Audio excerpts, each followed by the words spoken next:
Здравейте, казвам се Теменушка и съм на 32 години. С Мишето работим от година и половина, почти две.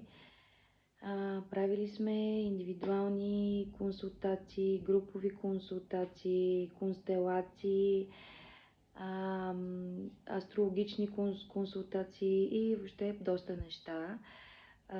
Изключително доволна съм от нея. Първо, тя е професионалист, доста добре запознат с материята, с която работи, и най-хубавото е, че постоянно се учи, което за мен лично е един доста важен и основен фактор за това да вярвам в нея и да се отдам изцяло да й се отдам изцяло и да й се доверя. Помогна ми в много направления.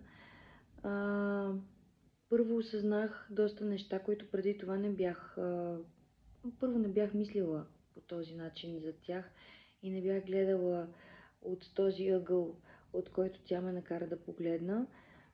Второ, ме накара да повярвам в себе си, нещо, което аз преди нямах като качество. Вярата в себе си и увереността, за което изключително много и благодаря и ми помогна много в много отношения. Второто, за което съм и благодарна и което постигнахме заедно, е, че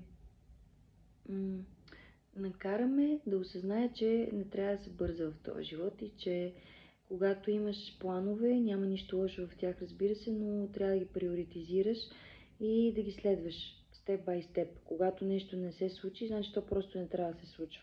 А когато се случи, трябва да си благодарен и да му се радваш. Съответно, забавих малко темпото. Аз съм от хората, които обичат да бързат. Забавих темпото и съответно нещата почнаха да ми се получават и да ми се нарежат, а тези, които не се получават, просто благодаря на съдбата, че ме срещна с тях и съответно не са се получили. Тоест, станах и по-смирена, което също е много важно нещо според мен, в днешно време особено. И много съм доволна от работата ми с нея. Надявам се да продължим да работим занапред заедно.